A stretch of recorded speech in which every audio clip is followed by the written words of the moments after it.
All right, hello LTCC. It is 2 minutes until 3 o'clock. Our panelists are getting settled in. I see that we have 129 attendees logged on, pretty successful for our first run. We will be getting started shortly. So just wanted to let you know to hang in there. We're getting ready and we'll have everyone get started here shortly.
Checking in, wanted to say hello. We're gearing up for the start.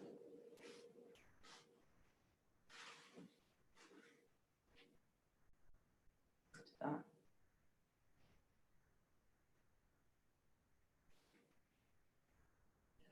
unmuted you there, but you're unmuted there too.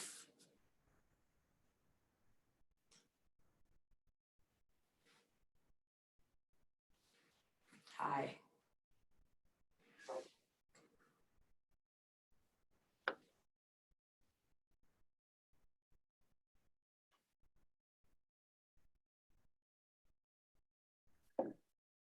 All right, I think we're ready to get going. I'm seeing we have 175 participants, so this is great news. Oh, 177, it just keeps ticking up.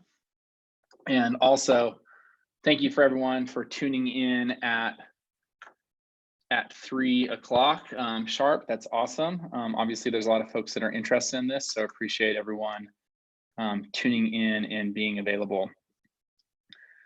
So we have a lot to cover here. I'm going to take the lead, kind of running the meeting and sharing stuff, but I do have some other panelists that will be joining in. For those of you that used Zoom before, this is a little different setup. You know, having a group meeting with about 200 people on it's very difficult. So this is actually set in a webinar format. And so you'll be hearing from our participants, or excuse me, our panelists, mostly me, but also be hearing from Vice President Rusty Egan and Vice President Dr. Michelle Risden. And also from our Human Resource Director, Shelley Hansen. And then finally, Lisa Schaefer, who's kind of our expert of all things Zoom here in the last week or so. to help get this going. So before I go much further, again, just want to thank all of you for taking the time to be informed, not only today by joining this meeting, but also by closely reading the emails and watching the videos and staying up to date. It's obviously a really dynamic time for us. It feels like information and environmental factors are changing almost daily, so we're doing our best to kind of be transparent and keep all of you LTC stakeholders in the loop of where we're at.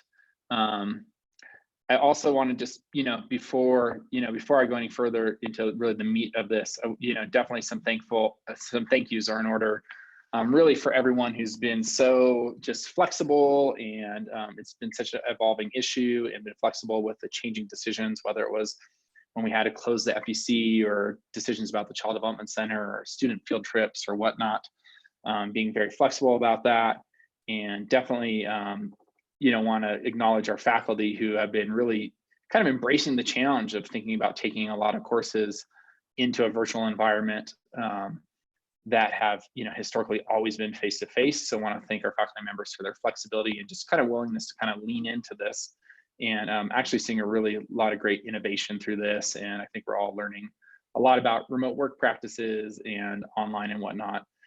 And then, our staff who's really just been working around the clock, literally, through the weekend, during this unprecedented time. There's so many folks to recognize, but obviously our custodial and maintenance and operation folks who've been doing a great job to keep campus really clean for all of us. And then everyone in the student supports functions. Our students are not only feeling the stress of finals now, but they're also feeling the stress of just this environmental factor that's really, flipping our world upside down. And, maybe their place of work in the community is being closed. So a lot of our student services facts have been great supporting them. And really just, campus-wide, all the different departments to step up to help. So I want to thank you for all of that. And I want to, before we go any further, I want to introduce Lisa Schaefer, who I know most of you know, who works in the president's office, who kind of helped put this Zoom together. And she's just going to give you an update on how this is going to work. So with that, I'll hand it over to Lisa. All right, thank you, Jeff. All right, as Jeff mentioned, you are joining LTCC's first webinar via Zoom. This is a little different from the Zoom meetings that we've been using, or from the Zoom meetings that you've been training with Scott Lucas. I attended one this week. Thank you, Scott. Learned a lot. Just wanted to let you know that, like I say, this is our first time using the web-based Zoom webinar, and so please, be patient with us as we learn. You can interact with all of our panelists today using the Q&A box that is on your cell phone or on your desktop.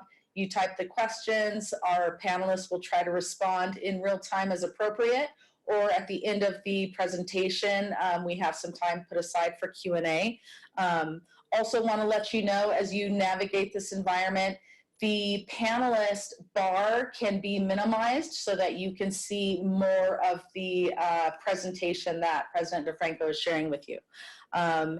If you have any questions throughout, you can always shoot an email also to president@ltcc.edu if you do not want to use the Q&A function in Zoom today. But we're definitely set up to try to take your questions and address them as quickly and concisely as possible. And that's all I've got. Thanks. All right, thank you, Lisa. So yeah, the Q&A box, it just looks like a little file folder with a Q on it.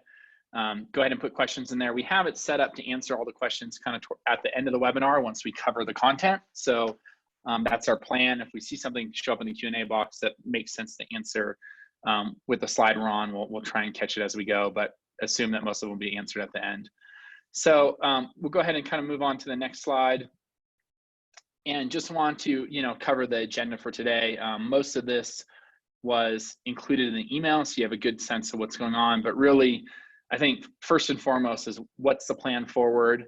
And this plan will move really into full, we've been slowly transitioning this plan, but this plan will move into full operation Monday, March 23rd. That's the plan at this time. Of course, something could change in the world around us that forces us into this plan sooner than that.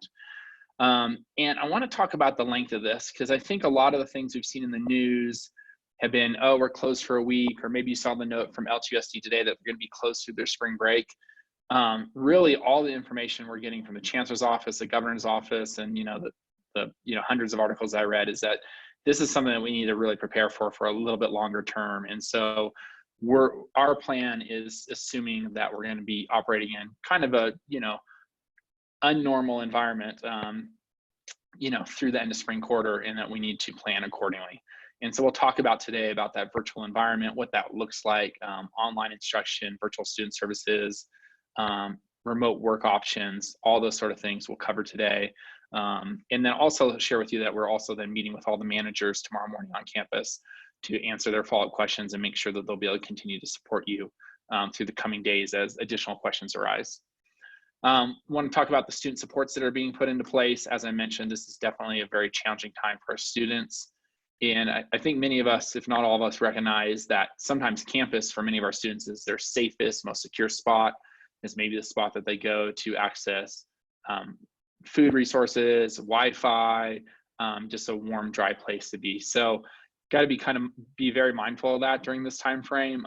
But our student supports are being kind of tested by the desire to close, or the push to close off services in light of the COVID-19 threat. We're going to talk about some campus closure levels. So we're going to have some different levels that we'll identify. So that way, when you hear, oh, we're doing a level 1 closure, you'll know what that means for you and what to do in place of that. We're going to be talking about remote work approaches and next steps. I think we have that pretty well dialed now, and we're going to get ready to roll that out and maybe potentially have people working remotely as early as this Friday. Some individuals working remotely as early as this Friday. And then also want to just talk to you about some expanded resources for employees. There's some decisions that we've made at the college to do some expansion on the use of leave and how we approach that, just to be more flexible with our employees in light of this crisis that we're in as a state and a country. Reassignment of work to ensure that folks that maybe their functions are closing, to give them options to work in different elements of campus or at the institution. We're going to make sure you're informed about some resources that exist that the state of California has provided in case your hours have been reduced or something of the sort. And then also telehealth, some employee benefit issues to make sure that we're all taking good care of ourselves. And then finally, I think most importantly is if we don't cover it in all those items, to respond to any outstanding questions that you have. So that's the agenda for the day.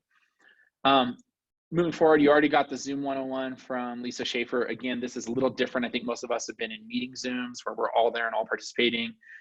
This Zoom, I think we got 204 people on the line right now, so that's great.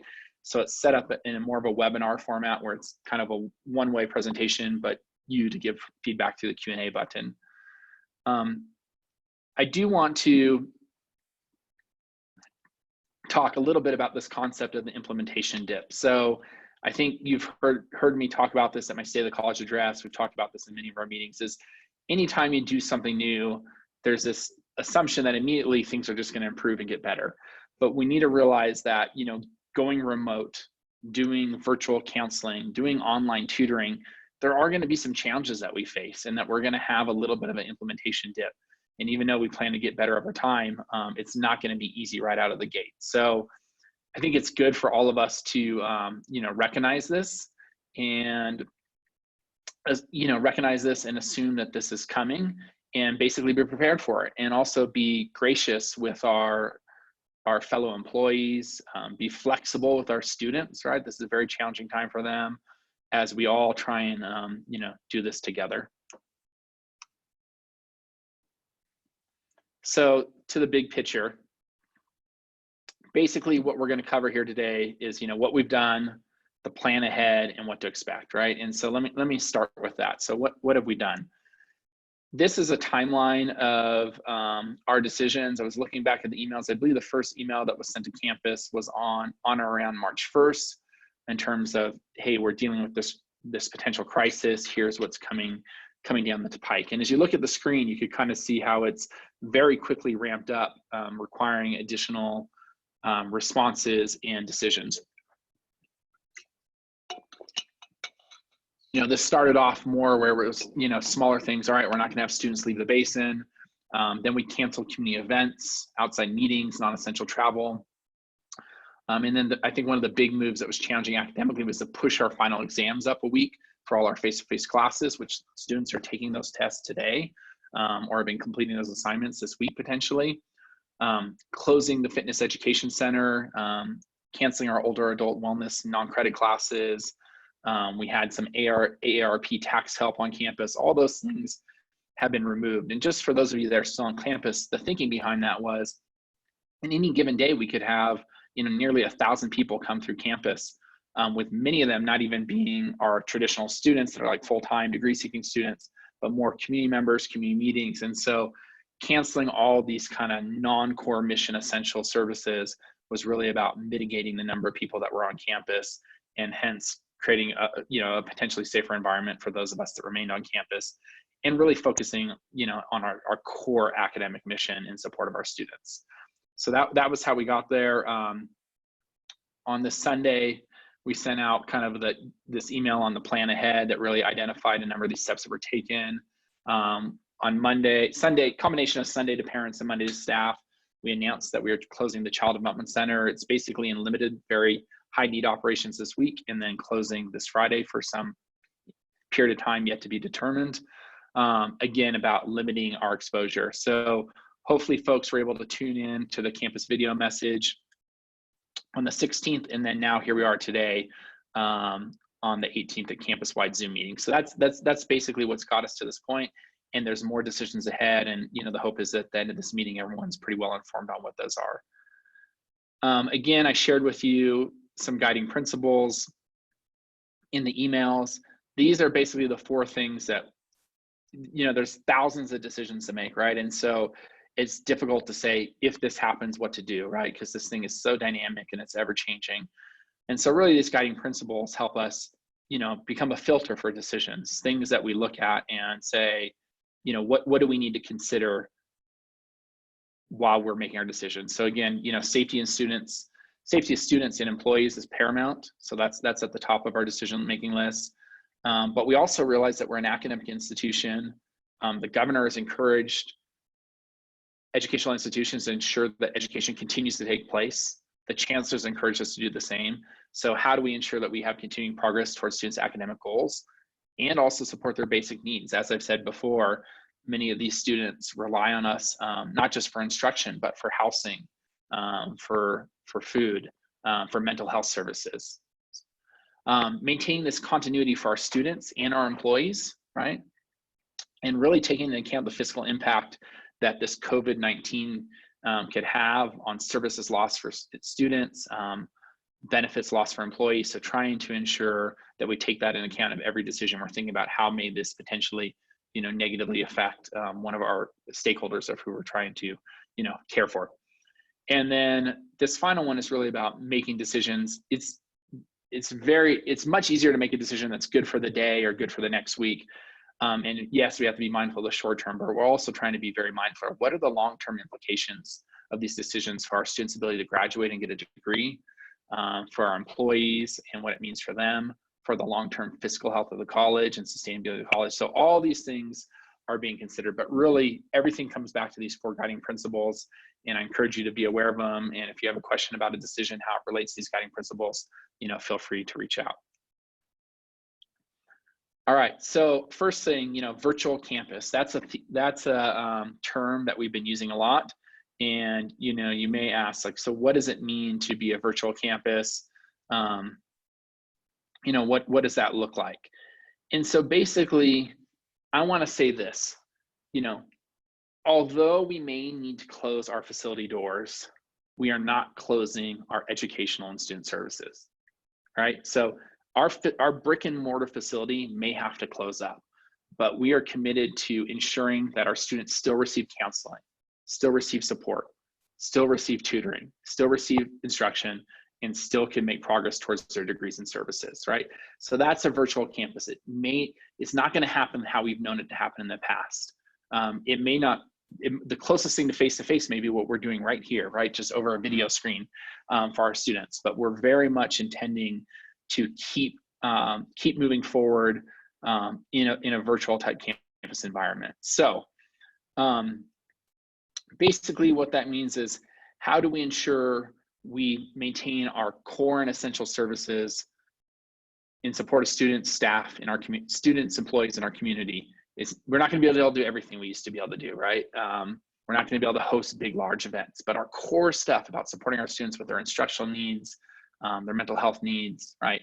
Those sort of things. How do we continue that? So I'm going to hand off to Dr. Michelle Risen in a minute here to talk about instructional, but I want to give like one for example and kind of a shout out. So we are moving to having so many classes move into a virtual remote environment. And you'll notice I'm not saying purely distance ed environment, because distance education is definitely something that we know. We've offered about a fourth of our full-time equivalent students on campus are generated through distance education. The good news for LTCC is this something we're good at. We're ahead of the game. I see we lost a slide here. We'll stand by on that. We're ahead of the game. We're ahead of the game on a distance education. That's something that we've been, very good at. But now what we're trying to do is also, we have these face-to-face classes. Is there a way to maintain classes that are traditionally face-to-face in a more high-touch type environment? And you're probably wondering what this slide's about. But I wanted to give this as an example because I think it's a great example. I ran into Phil Schaefer, full-time faculty member in art today in the Commons, and she's moving her painting class online into a virtual environment for spring quarter. And I think at first all of us were like, how could we do that? But she's doing it, and what she shared with me is she thinks her enrollments are going to be really good because there's people from all over the region that are interested in it. And I think many of us remember Bob Ross, kind of an iconic PBS figure. I told Phyllis she's going to become the Bob Ross of community college faculty here. But again, it's just, I think this is one example to remind us that things that we thought we traditionally could not do in a remote environment are possible. Now, I do have to acknowledge that some face-to-face classes that cannot be held online will have to be canceled, right? We've talked about like some of the ball sports, right? When we had our risk management team, we were talking to Dr. Carl Franz about, spreading germs. Imagine like a basketball class, you pick up the basketball, you pass it to this person, they pass it back to you, you pass it around. By the end of the day, everyone's touched the basketball. If one person has those germs, potentially everyone has those germs. So there's some classes that we won't be able to maintain into spring quarter. But what I want you to encourage all the faculty, encourage all of you to understand is that it is our goal to maintain as many of these as possible in a remote environment. But again, creating a little bit of a distinction between classes that are, classes that were scheduled traditionally as distance education.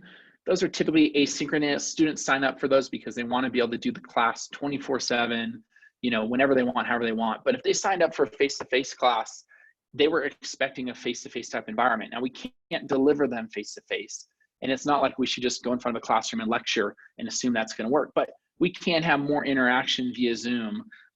We can make it more of a high-touch environment, because I'll quote something that one of my fellow peer presidents said, and we saw it in a student survey. We put out a survey to our students on technology. I think we had, over 150 responses in our first 20 hours. And the highest number of questions are about online, and like, oh wait, I don't want to go online. I'm fearful of going online. I'm used to a face-to-face environment. And then words of one of my fellow community college presidents, he said, many of our students are more afraid of online instruction than they are of the coronavirus.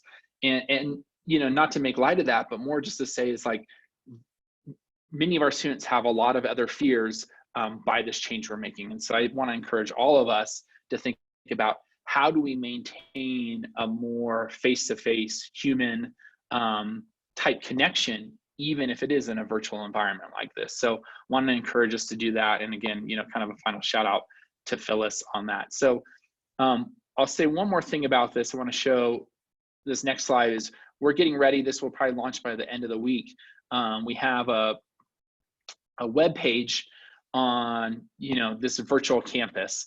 And this is basically showing students, this will launch in the browser, probably, like I said, by the end of the week, but showing students access to different student support that exists in them. But we also created a link for faculty support and staff support, so folks know where and how to work in a virtual type campus. And so again, we're as we often said, we're building the airplane while flying it, but I'm very proud of this team and kind of what we've accomplished. So next up, I want to hand it off to Dr. Michelle Risen, who's going to talk a little bit more about this. Michelle? Hi, everybody.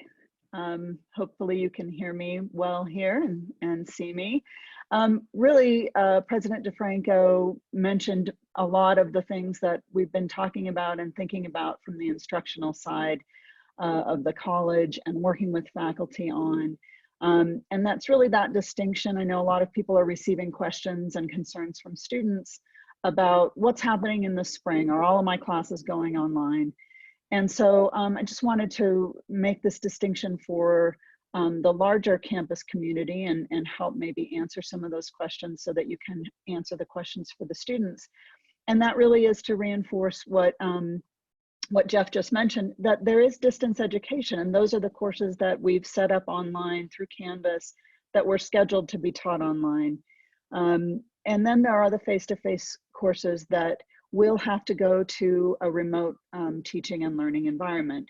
And as Jeff mentioned, really that higher touch, possibly adding synchronous elements to the courses, really the faculty getting super creative, which they're already doing, about how to engage students, how to support students, how to communicate, and really make students feel like, they can't replicate that face-to-face experience, but they can know their instructor, they can see their instructor and have more of a human touch and a higher touch as well. One example, I've been having some great conversations with Christina Tomalilo from the psychology department, and she is one of our strongest online instructors. She's been teaching online for a long time, but was just remarking to me today that there is a distinction between the face-to-face course moving to a remote environment and the online course that as it's set up online. And one of the examples she gave was that her students might stay after class like a regular student would be, staying after class, asking questions, getting support and feedback. And they're doing that with her via FaceTime. So there are going to be things, office hours, maybe there's a Zoom set up, taking phone calls, really having a much more personal touch than you might have in a strictly distance education class. And there are a lot of resources that we're providing for faculty as well. And I know there are a lot of faculty on this Zoom meeting today, part-time and full-time. There are a lot of resources through Canvas to get people together. There's a LTCC users group in your Canvas shelves. There is a department shelf for each department to really communicate with one another. And those resources can be accessed obviously through Treva Thomas, our Director of Distance Education, and Scott Lucas, our Faculty Chair of Teaching and Learning. I don't know if I can share a screen here. No, I can't, but if you sign on to your Canvas shell or just into Canvas, you'll see all the resources that are for students as well as faculty in the Canvas, in your courses, in your dashboard. So I think we'll be building out, as Jeff mentioned, those resource pages. And I think there's just so much great work going on and so many people offering to support and help faculty and students that we really appreciate that. Michelle, you may be able to share your screen now. We took our screen down. Is it giving you an option? Yes, it is. I believe.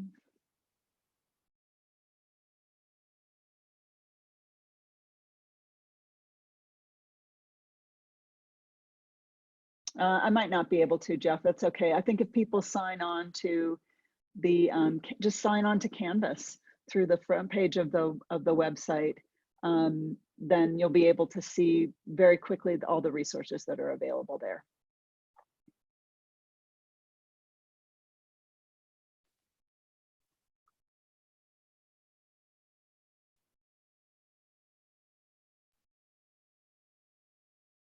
So Michelle, stay on. I'm gonna have, there's a question Sure. here that I think we could answer in real time because it's Okay. related to this. The question was, for planning purposes, and I'll kind of lead us off on this and then fill in the gaps. For planning purposes, will our online classes be committed to our face-to-face original days and blocks of time?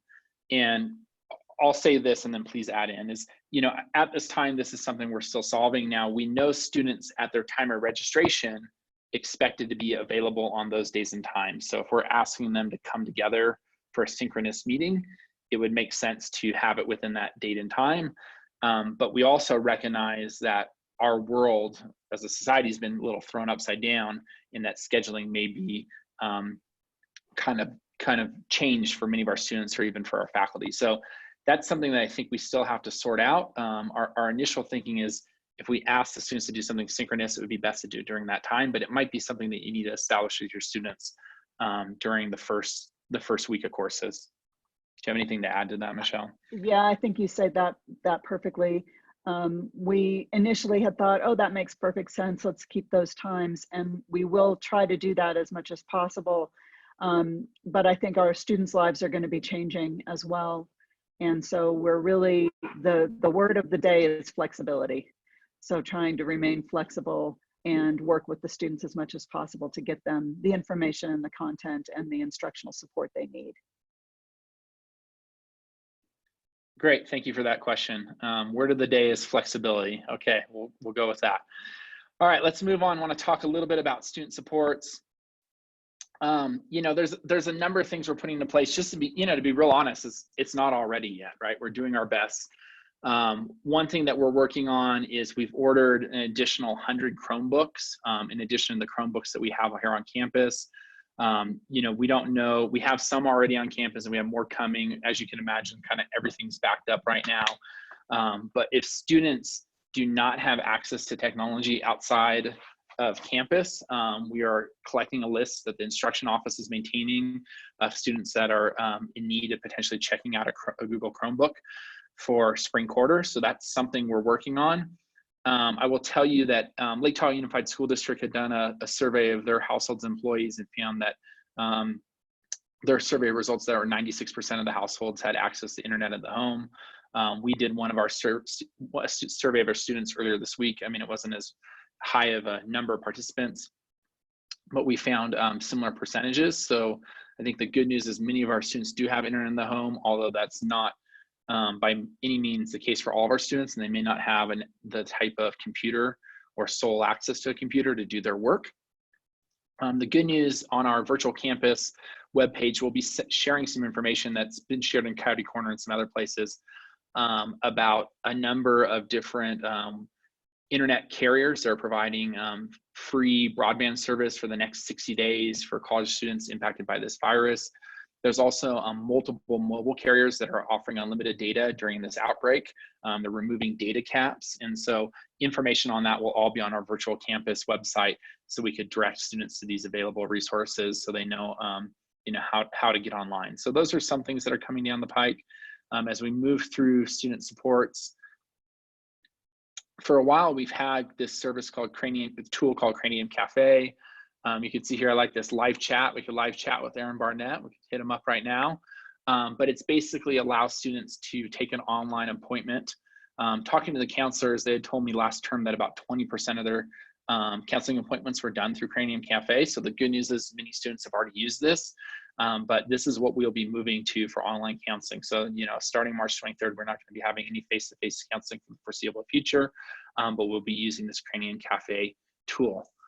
Similar for the library, you know, Melanie and her team, I think, are putting out a lot of good options about access to remote research databases and research assistant, but also remote tutoring through NetTutor, which is part of kind of a statewide program that we participate in. And then we're also looking at a way to keep our LTCC tutors employed by having them use Zoom or something similar to tutor with our students. So again, these are some of the things that it looks like in a virtual campus.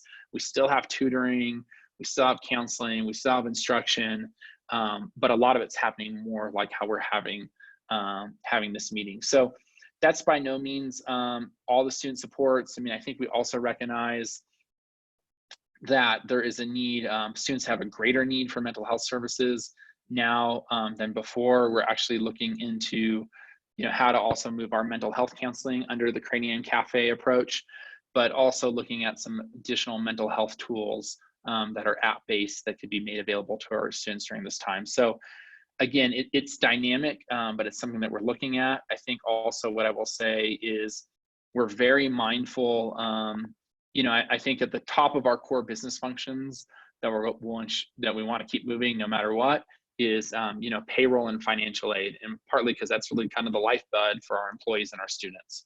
And so financial aid is going to be a top priority to ensure that we have good redundancy systems, multiple people trained, plenty of staff that know how and what to do, so we could keep financial aid flowing for our students during this time frame. Additionally, federal work study, what is good is we recently got a ruling from the Department of Education that federal work study is an aid benefit. And so we continue to provide federal work study at the allocation to our students during this outbreak, even if they're off campus and not able to do their typical jobs. And so we'll be doing that. And then also very mindful of our student workers. And, I've shared the analogy that, I think our ambassadors, our promise navigators, our equity mentors, they're going to be more important in spring quarter than ever before. And yeah, their work might not happen face-to-face on campus, but they're going to be following up with our students, making sure they have everything they need, making sure they know how to navigate this virtual environment. So again, it's our intent. We definitely recognize the importance that keeping the student workers and federal work study students employed plays in their ability to continue their education and continue their livelihood. And that's going to be a top priority for us moving forward. All right, I want to talk to you about campus closure levels. I'm just going to take a quick drink of water here, a lot of talking. So we've tried to establish some clear directives on campus closure and what that would look like. And our intent is the week prior, so like by, let's say, the Thursday prior to the Monday, right? A couple days before the week starts, to say, hey, next week we believe we'll be operating under this campus closure level. But we also know that we may go to bed one night and wake up to a total different news story and all of a sudden need to quickly flip the switch to something different. And so let me share those with you. There's these 3 levels, and you'll notice they're color coded, and that's kind of purposeful. And the first level is, level 1. And that assumes that our facilities are closed to students and community. So again, that's kind of limiting our exposure for our staff, really trying that first guiding principle about protecting the health of our staff. So the facilities are closed to students and community, but the campus is still open to employees only. So I know many faculty members have reached out to me and said, hey, I need to get into my office. It's a better work environment. It's better for me to do Zoom or record videos or upload information from there. I know many staff have said, hey, I'm able to work remotely, but I could be much more effective if I'm on campus. So in a level 1 environment, basically the facilities are closed to students and community. They are open to employees only, and remote work is encouraged during this time. And we're going to talk more about the specifics of that. But access to campus for employees remains, right? So that's level 1. And I was going to hit it later, but I'll hit it now. Effective Monday, March 23rd, or frankly, Friday after we close, which will be, probably Friday at 5 once our finals are completed, we're going to move to a level 1 environment. So the facilities, we've already done significant reduction of people coming to campus through canceling community events and group meetings and fitness education center and so on and so forth. But on Monday, our campus facilities will only be open to our employees that have a business purpose to be on campus for that reason. So that's what's coming next. And then secondly,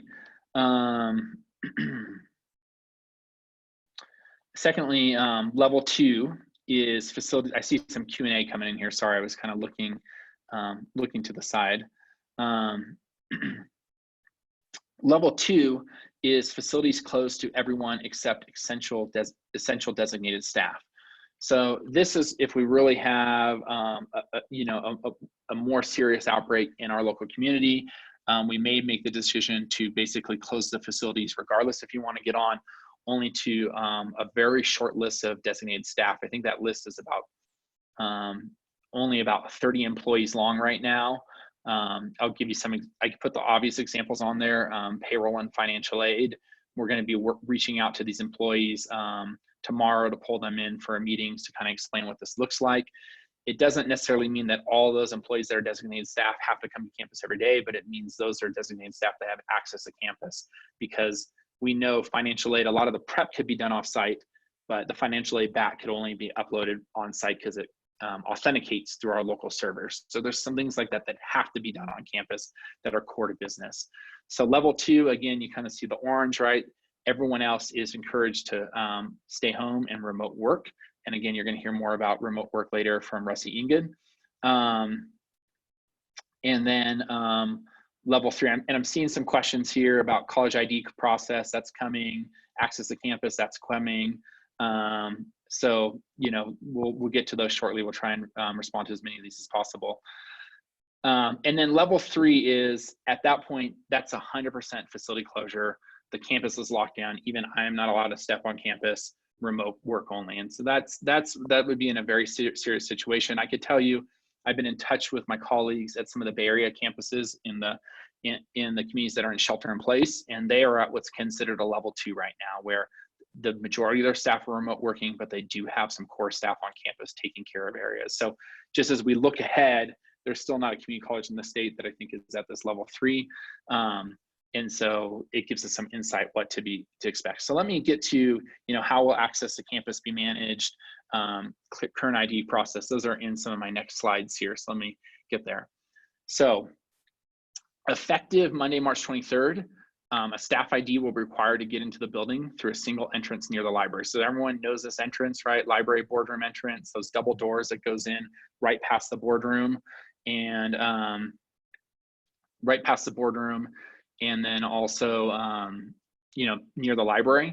So we will actually have our local security team there that will be greeting individuals, and you will only be able to come onto campus if you're an employee. Yes, you will need to show your ID. Is that the next slide? Yep. I just updated mine today. You could go to the One Stop and they will provide you with the staff ID. Let's not all try and rush them at 4:30 when this webinar is over, but definitely get your ID. Get your ID. Get your ID before you leave campus on Friday. Okay, so I'm gonna kind of note that a couple of these, you know, this how will employees access campus questions been answered, and then will the building be open Saturday, March 21st? No, the building will not be open Saturday, March 21st.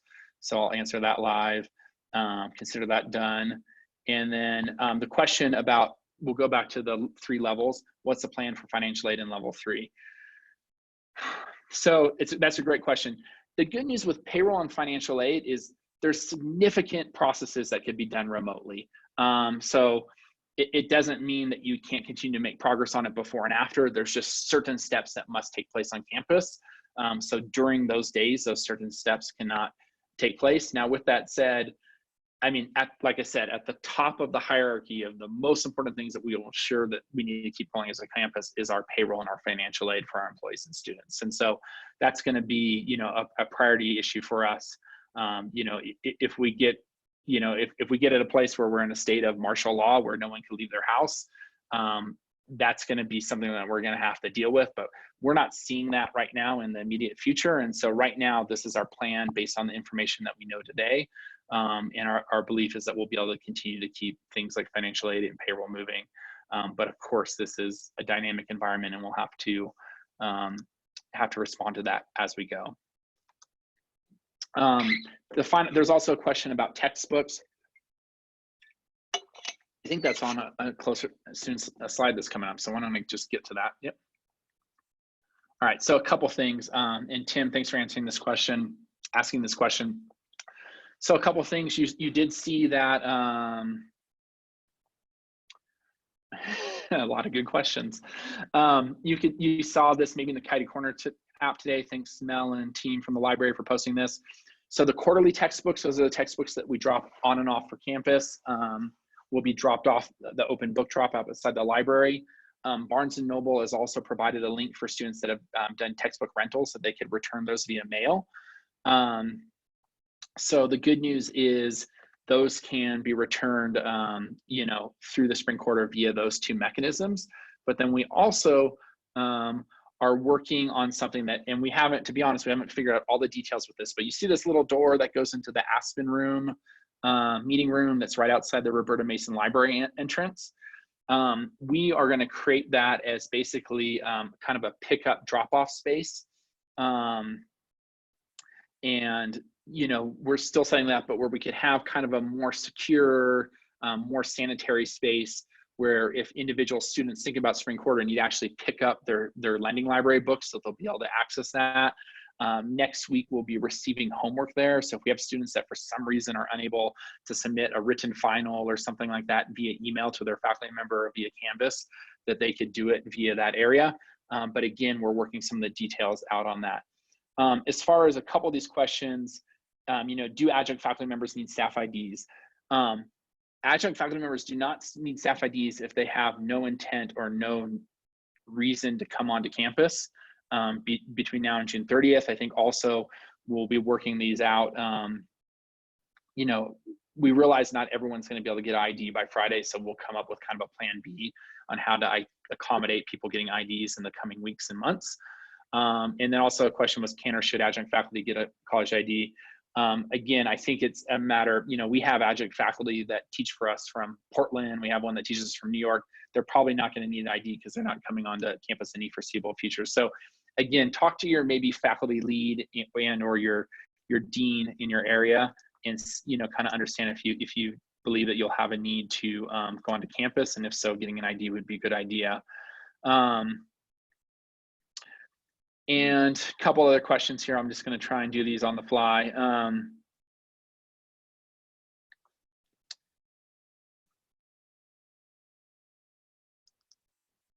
So I see a couple questions here. So assuming we're on level 1 as an adjunct instructor, can we come in and use the adjunct office?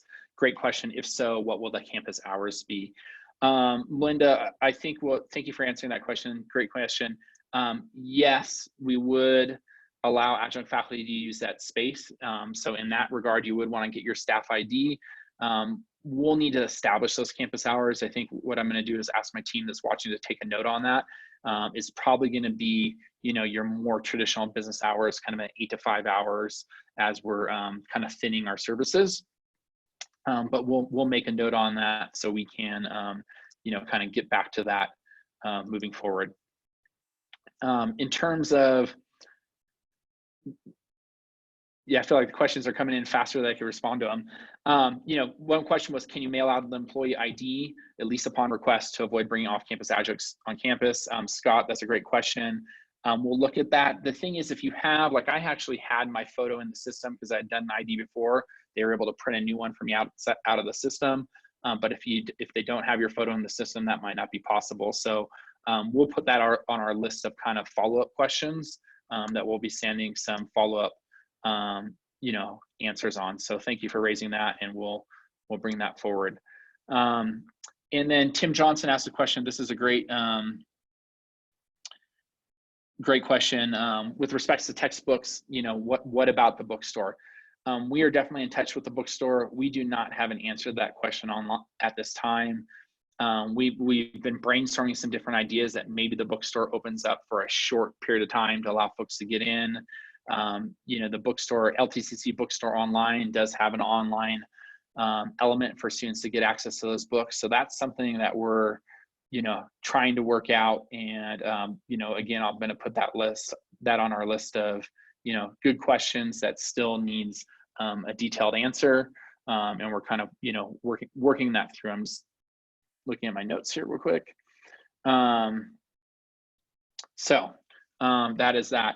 In terms of, there's some specific questions on here that I'm going to leave. The one about the Fire Academy, I'm going to pass that off to Dean Brad Deeds. I know he's been talking with the Fire Academy folks at length, so I'm going to leave that.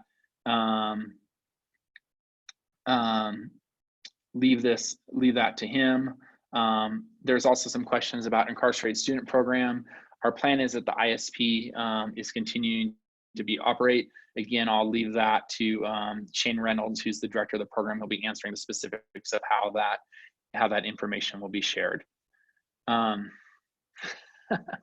Instructions, the timesheets, the payroll. Cool, that one is coming. All right, what is next? Remote work approaches. So I'm gonna move us over to remote work approaches and invite on Vice President Rusty Egan. Evelyn, thank you for your question about turning in timesheets to payroll. That's definitely something we've been talking a lot about. I think Rusty will be able to address that in her comments. What I would say with remote work is this is something that we haven't done tons of as an institution, and so we're kind of learning as we go, but the remote work procedures that have been developed, we're after looking at about a half dozen different community colleges to get input from them. We did meet with our classified employees leadership union leadership to get their input on this as well. And with that, I'm going to hand it off to Rusty to tell us a little bit more about remote work approaches. Rusty, you ready to go? I am. Okay, one of the things that we worked on, as Jeff stated, is we reached out and we looked at a bunch of different agreements. And some of the agreements is, why would we even worry about an agreement? And the reason why we created an agreement was to create some guidelines to make sure that for fairness and consistency for employees, while assuring that the continuity of services to students and colleagues. One of the things to remember that even with a remote, an alternate work location agreement, that the needs of the district always take precedence over those agreements. And there may be times that even if you are on an alternate work agreement, the workplace agreement, that you may still be required to come on to the district campus, depending on which level we're at. This will, as Jeff stated, that we are moving to level 1 on Monday. Our intent is really to try and for supervisors to work with their employees and to try and move as many people as possible to a alternate work location agreement. Some of the key points of the agreement are that the alternate work location is mutually agreed upon. Everyone, that the agreed work hours are stated in there, and that they will include what the lunch hours are and what the breaks are in there. This was so that to ensure that, because one of the things that we need to make sure that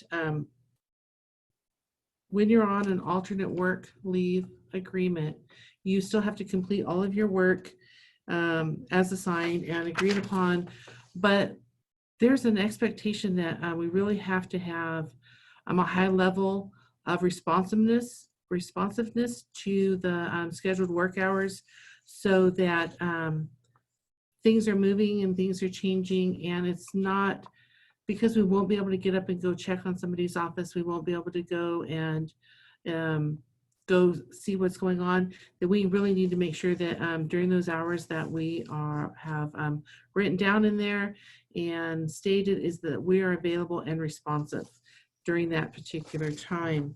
As far as payroll,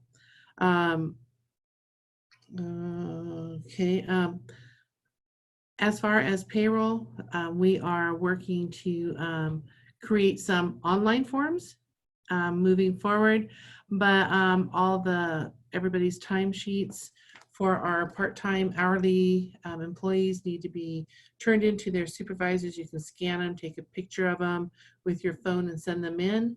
And then the supervisors will be able to email them to payroll, to our fiscal department, Greg and Georgilla, so that we can process payroll at the end of next week. Are there any questions related to that? Let's see.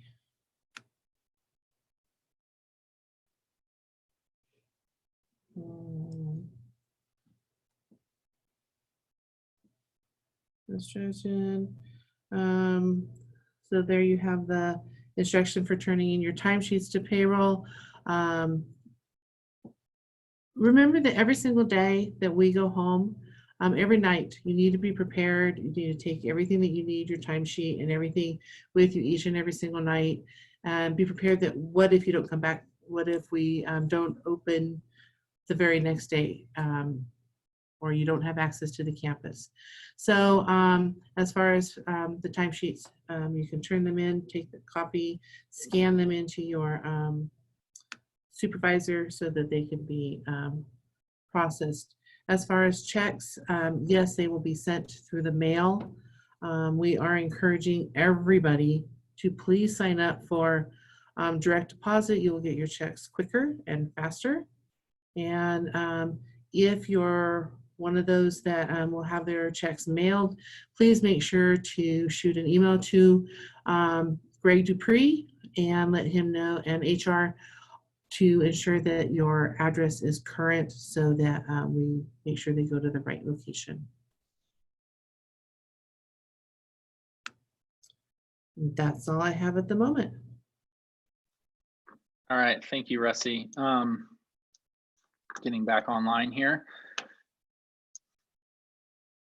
So, you know, some of these questions we're gonna, if the question's related to the topic at hand, we'll try and weave it into our answer. But if it's not, we'll be just holding it to the end. So we'll do our best with that. The other thing I would just say, I know Rusty spoke to it, but you know, just want to encourage everyone, if you don't have direct deposit yet, that's available to all our employees.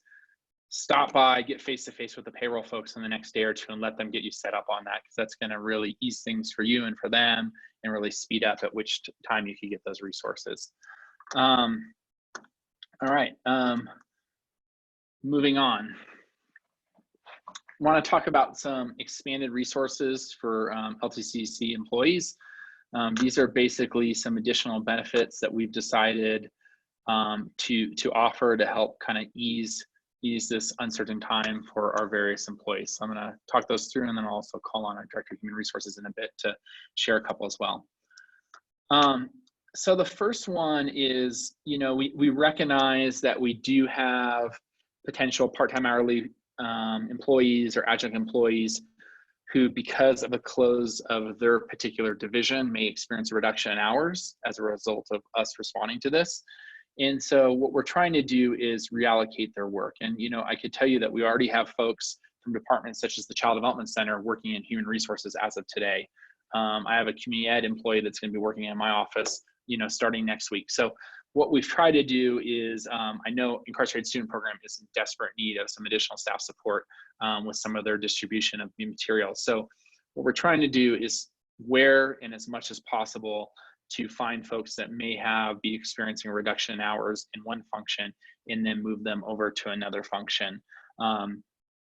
Now with those reassignments, they have to be, and again, this is for specific really more to our adjunct employees, our part-time hourly employees, doesn't really apply to our full-time faculty or our classified, permanent classified employees. But basically, you know, I think our intent is to do our best on that. Now, with that said, there's a lot of uncertainty with what the future holds. So, you know, after a lot of conversation, I've been advised that, you know, you can't make a blanket statement on this of we'll do it in all cases, but it's our intent to do this where and as much as possible. And so that's one thing that we're working on to better support our employees. But if we don't have, if employees, if there's some reason that we're not able to reallocate you to another department, there's some things that we've done, or if you have additional supports that are needed. So first off, personal necessity leave. This is a leave that our different employee groups accrue. And the first thing that we've done is we've expanded the use of this leave. So basically, and expanded the amount that you could use. So for some employee groups, you know, it was capped that you could only use so many. You may have 20 sick days, but you can only use 7 days in that year for personal necessity leave. So we removed the cap on that. So basically, you can use whatever accrued leave you have for personal necessity leave purposes, which can include caring for children, sick family member, anything that's coming as a result of the COVID-19 crisis. We're allowing folks to use this if they have a reduction in their hours to help fill that gap. So what we're trying to do what we're trying to do is, make that available. So one of the questions I see is, can you address hours being cut for some part-time positions? That makes it sound like it assumes that it's happening. As of right now, there is not an assumption that we're doing this for some of these positions. What we're doing is instead working to move folks to remote work options. So I think, one thing that some folks assumed is like, well, oh, I do face-to-face tutoring, I no longer am gonna have hours. It's like, no, we're gonna move you to online tutoring. Or, I used the example of the Promise Navigators before. It's like, oh, I do this face-to-face stuff, I'm no longer gonna have hours. No, we're gonna move you to a virtual campus. So at this time, there's no decisions that have been made about that. Instead, what we're trying to do is work with supervisors and departments to find a virtual alternative for that role.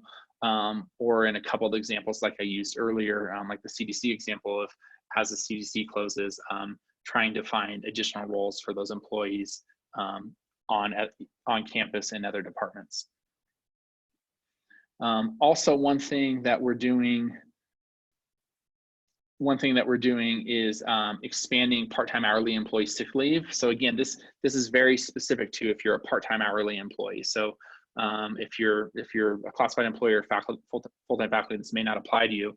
But historically, part-time hourly employees were limited to a 3-day maximum, meaning they may have 5-6 days of sick leave in their bank, but they can only use 3 days a year. We've removed that cap. That's a local decision we can make and still be in alignment with California Labor Code. So we removed that cap so they could use any leave that's in their bank.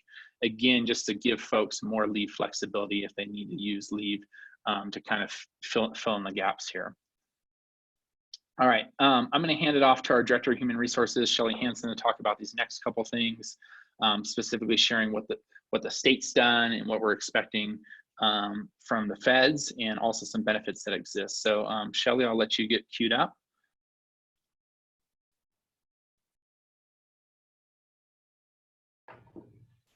Okay, hopefully everybody can hear me. So basically, what California has done is that it has put a few benefits in place for employees that may be subject to loss of hours based on the California or the COVID-19 virus. And one benefit that our employees are able to take advantage of is our unemployment benefit. And what California has done is waived the 1 week waiting period that usually is in place for receiving unemployment benefits. Workers that are expected to return and have their hours potentially returned after the COVID-19 virus do not have to continue to work for other work, which was a past requirement for unemployment benefits. Also, if you experience just a reduction in hours worked regarding COVID, you can actually use your unemployment benefits through the state in coordination with the hours that you are continuing to have a supplemental salary according to what the state has allowed for. That is what we have set up for California, and HR is going to assist you in if you need help in unemployment benefits in case because there is a lot of people in California going for the California unemployment benefits section. So we will help you navigate the website to make sure that you get them done as fast as possible. I believe there's a next slide. Okay, families first.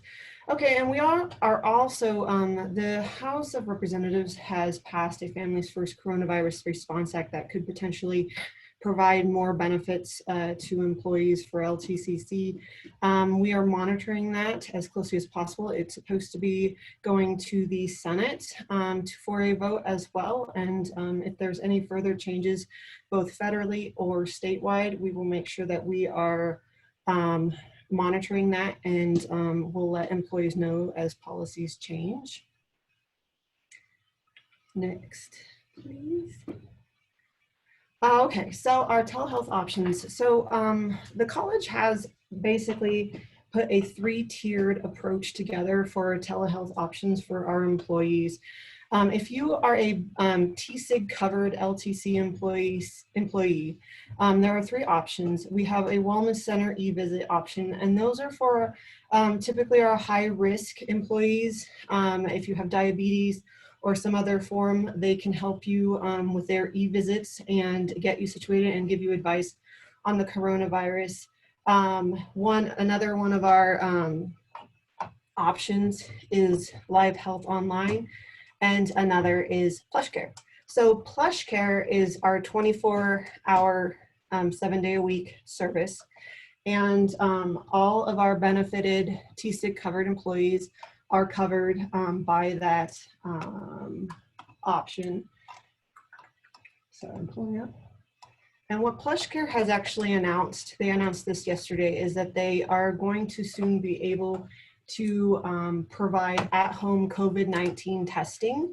And so if you sign up for a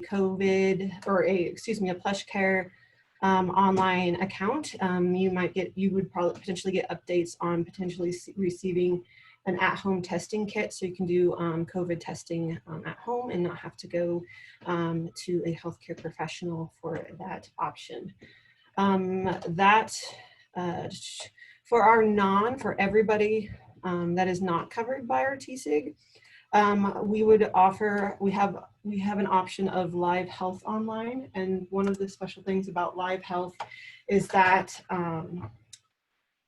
it not only it gives you the option of having a $49 visit, but it also has an option for Spanish speaking employees as well. And so if you have if you feel more comfortable speaking in Spanish, being a Spanish speaking doctor, you can use the Live Health Online, and it will provide you with Spanish speaking care. And both are,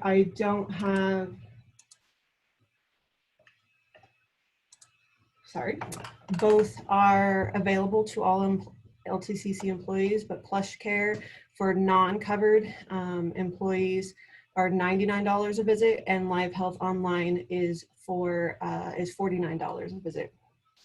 You can find more information about these benefits on our LTCC EDU benefits page. There's a friendly URL at the bottom of the screen there.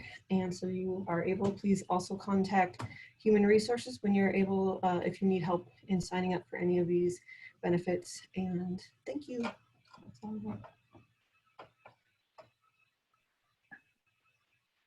All right, thank you, Shelley.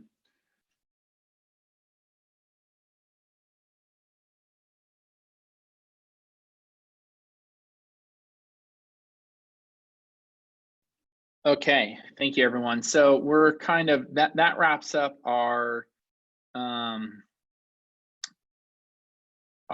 prepared section of this webinar. I'm going to try and kind of jump into questions right now and deal with that. I think,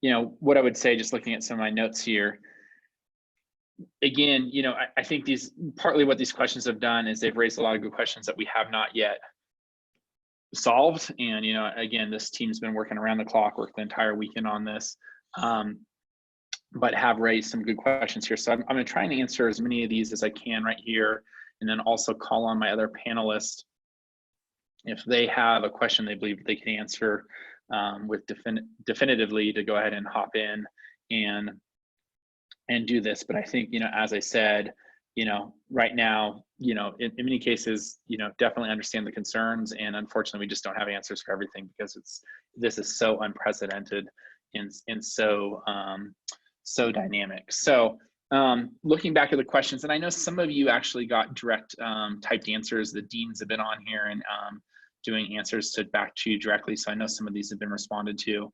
I see some questions about telehealth. And so Shelley, when you're able to hop on, maybe you could look at those questions and be prepared to respond to those. There's a couple here that we don't have the answers for. One question was about, there was one question that was out there was about, checks be mailed. So yes, checks will be mailed as long as you have, you got to have an up-to-date address on file. Again, preferably, direct deposit with your pay stub being mailed is your best option. So I wanted to answer that one as well. Again, I want to kind of go back. I think, Tim Johnson, I answered the question about textbooks, but we are looking at something where we potentially try and open up the bookstore if that's possible. We're working closely with them, but the bookstore will definitely not be open next week. And maybe beyond that, just as we kind of deal with this crisis and see how it moves forward. There was a question about delivery drivers. That's a great question. I mean, I think that's something that we're still trying to sort out. We do realize that we do need to maintain some level of delivery. So we don't have an answer on that one yet, but I'm going to add that to our list of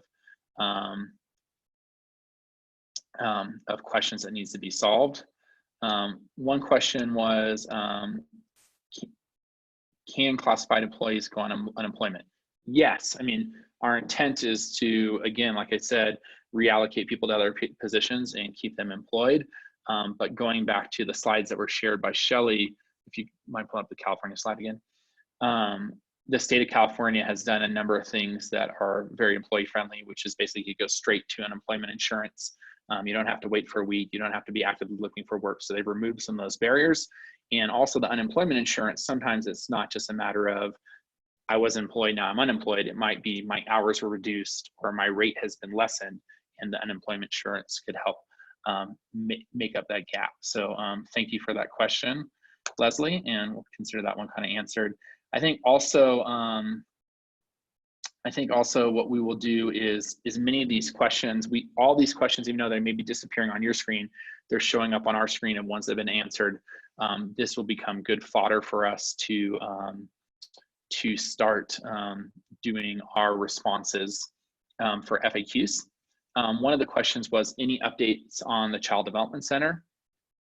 And at this time, the Child Development Center is going to move forward as planned, which is in limited operations, will be closed this Friday, and at least will be closed through Monday, April 6th. Although I just think we all need to kind of come to grips with that this may be a much longer crisis than what we would typically anticipate. So right now we're only making that decision for the CDC for 2 weeks, and we're going to try and use those 2 weeks to just make some take advantage of that downtime in the CDC to make some kind of improvements and keep our employees working. But again, don't have an answer beyond the 2 weeks, but I do want to just acknowledge that there's a high potential that this crisis can continue for much longer than any of us would anticipate or hope.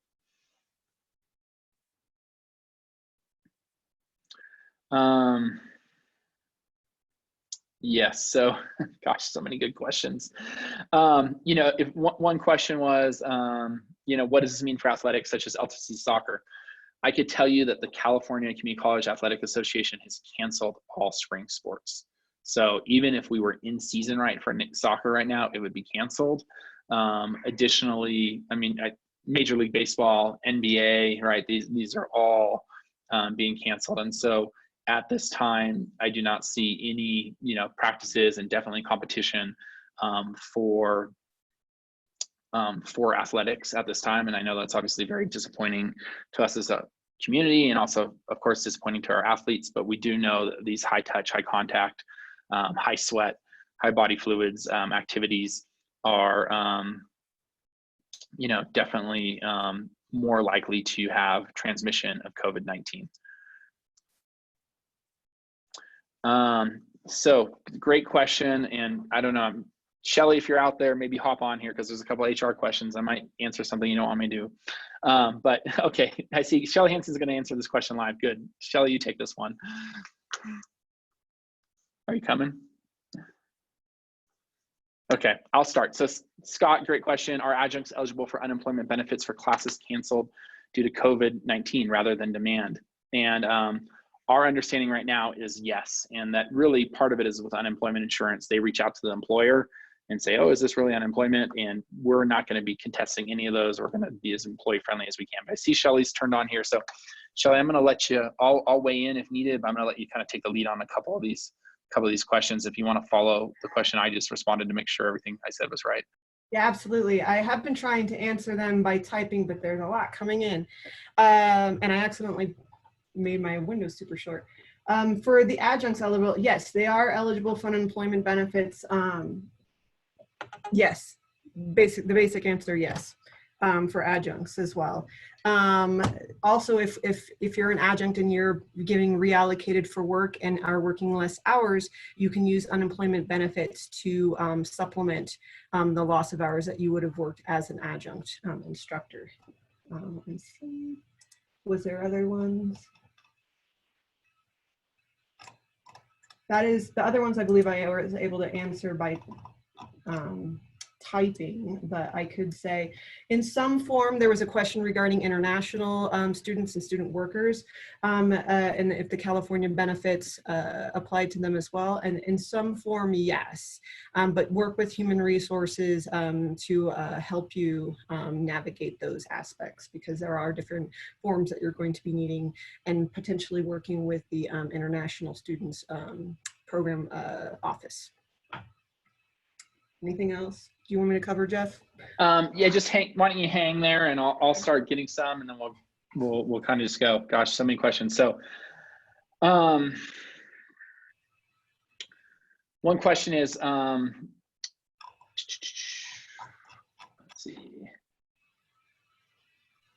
So one question is the proposed Family First Coronavirus Response Act available to part-time temporary employees? That's a great question. I will share with you that Shelly and I have actually been emailing back and forth with some contacts in DC over the last couple of weeks. If you've been following this, there was something approved by the House and there's changes made and it's back to the Senate. So we don't actually have the final briefing on what exactly is going to be included. We have some assumptions, but I think as soon as that's passed, which I think we all expect to be in the coming days, we'll put together a little employee brief that better explains what benefits are available on that. Is there anything else that I should say about that, Shelly, or does that pretty much answer that one? We've been looking into it and defining what an employee is and what employee isn't in regarding to this Response Act, and how different leaves are expanded. So we will probably get information out as soon as we hear regarding that. Okay. One question was, I'm going to kind of, again, do my best here to keep navigating through these. For financial aid, our scholarship's going to post soon for students to apply for them, and what's the current status with donors? So I believe the scholarship application is available right now through April 2nd. A side conversation I had the other day is I think we might want to relook at our date, just because we're in kind of a crisis moment here to ensure and students have adequate time to apply for them. So that's our current thinking at this time. If I didn't fully respond to your question, please go ahead and ask it again if I missed something. Yes, Diane is reminding me that if you go to ltcc.edu/scholarships, you could get all the information on that that's available. Thank you, Diane. A couple other things. One question is, as far as checks, are the only options either direct deposit or having the check mailed? I think we need to prepare. I mean, if we look ahead, right, and what I would encourage all of us to do is look at Italy, look at Seattle, look at the Bay Area. It's although we're not there yet in South Lake Tahoe, there's a likelihood that couple weeks from now, a month from now, we might be living in that kind of environment. So we need to assume things as much as possible to be done remotely and from far away. So the question was, are the only options for checks direct deposit or having checks mailed? I think we need to start preparing ourselves for that, right? Because it's likely at some point, if we get to a level 2 or a level 3 campus closure, yes, that's going to be the only case. Now I will, we'll add that to our FAQs. I'll ask our fiscal department if it's possible for us to have checks picked up maybe for this upcoming pay cycle through that kind of Aspen Room delivery door option that we showed. So we'll look at that and kind of go from there and get back to you. But thank you for raising that question. Question was, I've seen a number of questions about what classes will be canceled. I think it would be better for us to put out a more comprehensive communication on that.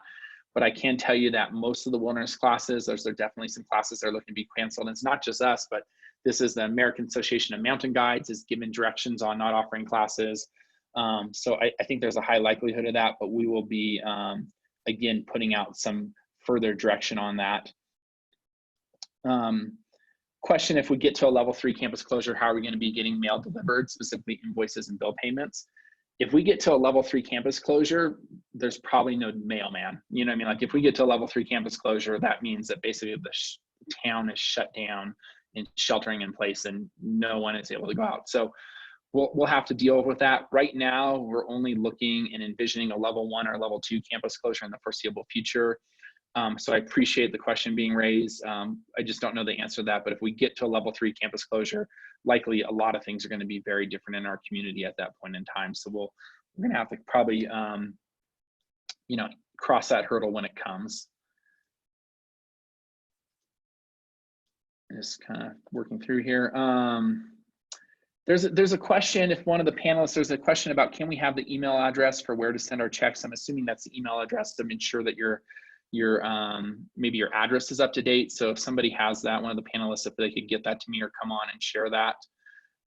There's a couple questions from faculty about remote work agreements. What I'll tell you is, you know, again, we'll be working with faculty directly. The remote work agreements are more for our typical 8 to 5 employees. As you know, our faculty already do a lot of remote work, so we'll handle that question directly with faculty offline. There is one question about, will students be able to receive unemployment benefits in spring while attending classes?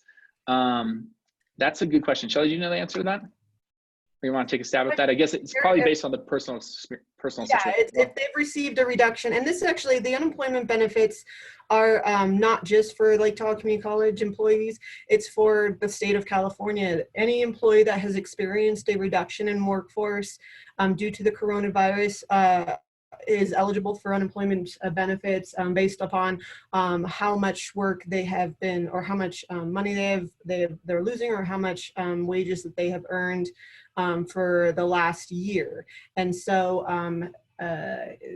if they are able to, yes, they can basically still attend class and utilize the unemployment benefits if they have experienced a reduction in workforce.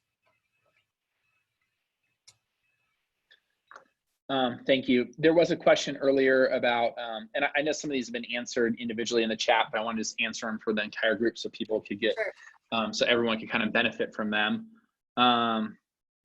Okay, oh, I just got a text message. This is from my county office of health, El Dorado County Office of Health, Public Health Department. And as of today, still no confirmed cases of COVID-19 in El Dorado County. So I was anxious to get that answer, you know, sometime during this, preferably before this Zoom meeting, but that just came across my text. So that is good news. And I do want to share that information with you. So we all have, we all do have that basic information. But a couple other side questions that were asked is, you know, about some of the classes in spring, our PE fitness classes, you know, things like pickleball and soccer, our ESL classes were traditionally face-to-face. Basically, if they need to remain face-to-face, they're going to be canceled. So really the direction of those faculty members, we need to figure out a way that they can be offered in a virtual environment for them to be able to move forward. And I know many of you have heard directly from your deans, and I think you should definitely talk with your deans and try and be solution oriented. I could tell you, I spoke with some colleagues over at Sierra College the other day, and they shared with me that they were really impressed by the number of lab classes that they were able to get online that they did not originally think that they were able to get online. So I thought that was good information. I see Michelle raising her hand. Michelle, go ahead.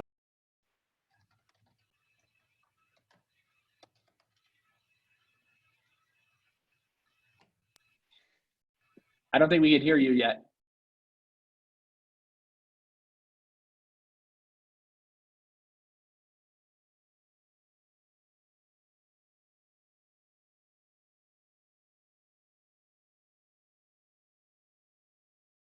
Can you hear me now? Okay, thank you. Sorry about that. I just also wanted to say that, you know, this webinar, this Zoom meeting was really, I think, primarily to address a lot of the employment questions that we had and that we're getting. But there is a lot going on the instructional side. We've been working really closely with faculty, and the deans have been reaching out individually. We are scheduling for next week. It's been mentioned in some of the answers to the questions. We're going to schedule some all faculty Zoom meetings, but also some kind of department or discipline specific Zoom meetings so that people can really get together and share their creative ideas for how to move some things online. I think Jeff mentioned earlier today that we will be moving forward, or Brad mentioned, with a guitar class online, so, or in a remote environment. So I think keep asking these questions, bring those to the Zoom meetings next week. We'll bring them to your deans, and we'll be really trying to help you be creative and support you in offering what things that you may not think initially you can really do, but when you really start to ask some of your peers across the state and we start to work with you as faculty, we're really hoping that we can move forward on those. Thank you. Just going back through a couple of the questions. Some of these I know have been asked and then answered directly to the individual, but I just want to say them so that way everyone could benefit from them. There was one question about what about field trips in spring? Right now, I think you should assume that all field trips will be canceled through spring. I mean, the chancellor is saying for us to assume that this outbreak is going to take us into mid, if not late June. So I think we should kind of plan ahead for that. Large events, stuff like the honor roll ceremony, we're probably not going to be doing that in a physical way. Now we're going to still continue to try and find a way to recognize our students and, you know, support their accomplishments. But I think we should all plan that, you know, business as usual, and these face-to-face options will not be taking place in spring. A question was asked, do faculty need to pick up ISP student work? The ISP team wrote back and said, no, they'll be able to send that work directly to faculty. And really, in as many cases as possible, we're going to try and do things where we could get stuff to folks remotely, so we're not, you know, bringing less people to campus, right? And again, as I've said in many of my emails, is there's nothing, you know, when I talked about Colorado County Health, it's not a matter of if this virus is going to hit our community, it's a matter of when. And we can't do anything to stop the spread, but we can do a lot of things to slow and reduce the spread. And that's what we're trying to do. So a couple of other questions. Thank you. Yes, you know, I think, again, there's a lot of specific kind of questions coming here. Just again, to follow up on what Michelle said, is we're going to have, part of the reason of moving as many finals up this week, all our face-to-face finals up this week, was to create a little more space next week for administration, deans, to have time to interface with our faculty members. We're going to be setting up some Zoom training so we could start working through these sometimes department specific questions. You know, what are we going to do with the science labs? What are we going to do with our PE classes? You know, there's a question mentioned, you know, would be able to offer online classes. You know, this is from Clinton and Wilderness. Hopefully that's okay to share, in spring, that maybe are offered in fall. So that way students could get these classes online done in spring and then do their more face-to-face ones in fall. So those are all the kind of things that we could, that we'll be looking at and we'll be addressing as we're there. So, okay, great question here. One question was, will graduation be postponed or delayed? You know, right now, I just don't know. I mean, the good news with our graduation, if we were a semester school and our graduation was middle of May, I'd say, yes, it's not going to be happening in a face-to-face format.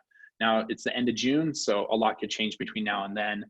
I think what I've heard from peers across the state is, again, trying to find a way to honor and recognize graduates, even if it's not in a face-to-face fashion. But that is one thing that I feel like we have some time to figure out. So thank you for raising that question, but that's one I'd say stand by on.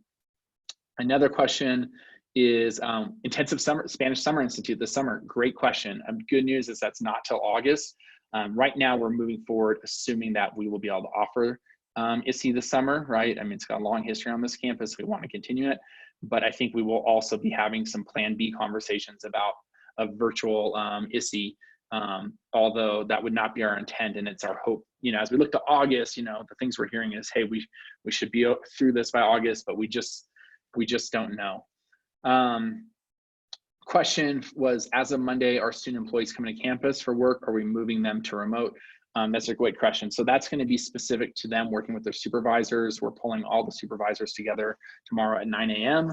And again, we'll be talking to them about how to work with their individual employees. So if the student employee is able to do their work remote and they set up a remote work agreement with their supervisor, they can work off campus.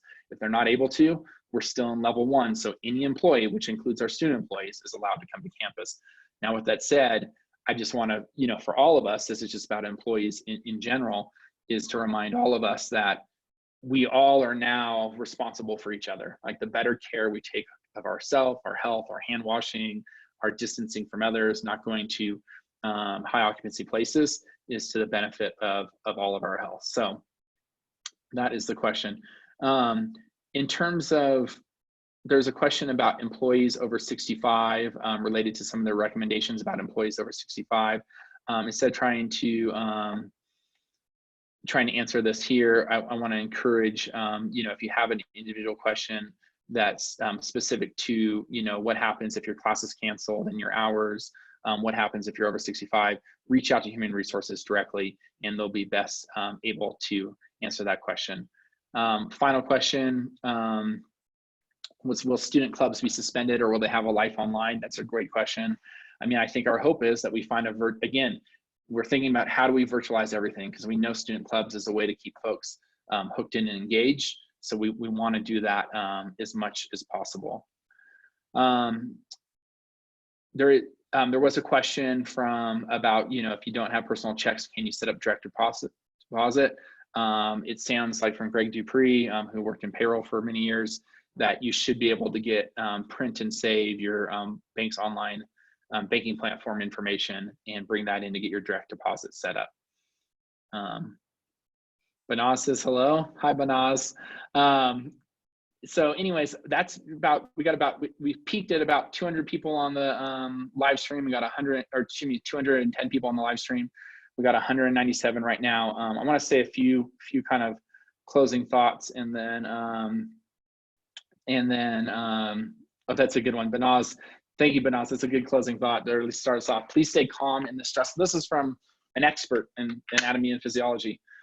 Please stay calm in this stressful situation, because stress can bring your immune system down. So absolutely, I just want to thank all of you for tuning in. I mean, I've been so impressed and so proud to be part of LTCC these last couple of weeks.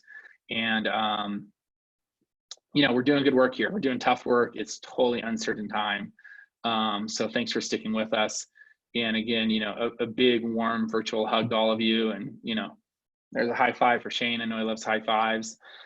Jeff Cowan, board member, says small but mighty. Absolutely. Definitely small but mighty. There's a question about how will these changes be communicated to students. That's great. We've done Signal Vine, encouraging students to go to their emails. We'll be putting out some email communications. We're putting stuff in Coyote Corner, social media, and on the website. So really, ltcc.edu/coronavirus is the main element. We're putting stuff in Coyote Corner. Tell your students to check out our social media channels. We'll also do an all student email. I mean, I think what we're trying to do is, let's give students a little peace of mind for the next day or two, right? Let them get through finals. And in essence, many of them have a 1-week spring break, but if maybe they didn't have any online finals or anything due next week, they might even have a 2-week spring break. So we're giving them a little bit of a time that we could kind of communicate to them and tell them how this is working. Will senior day be canceled? I can't say that for sure, but I'm going to say likely yes, because I don't sure the high school, my hunch is that K-12 schools aren't going to be open for quite a while. So, but we don't need to cancel it right now. That's something that's out there, and we'll do our best to kind of keep you posted on that. So some of these things we don't need to cancel right now, but I just want us all to be mindful that that's possible. So anyways, thanks for the shout outs from the notes. And, again, we're doing our best here, and thanks to everyone. I mean, this is a total team effort, and stay tuned, and hopefully, send us some feedback if you like this Zoom approach. We'll try and do more of these in the future. And then, yeah, that is it. Keep your questions coming in. I know there was a lot of questions that were not fully answered. So look for follow-up communications, FAQs, you know, so on and so forth. But with that, if I don't see any, you know, final questions, we're going to kind of wrap it up. And, you know, again, thank you to all of you for attending. I see a reminder that Canvas can be set up for clubs. So contact Trevor Thomas to set up a site for your club. But thanks for tuning in, everyone, and stay healthy, stay safe out there. And oh, Michelle, is this your 10 seconds now? Okay, sorry. I thought it was earlier. Oh, just bye. It's just saying bye. Cool. Chromebooks can connect to Zoom. The Chromebooks that we're ordering are maybe a little higher degree than some other ones that can connect to Zoom. So thanks everyone for tuning in, and I'll stick around here for a little bit if any other final questions come in. But we'll go ahead and consider this meeting kind of officially wrapped up. Thank you very much.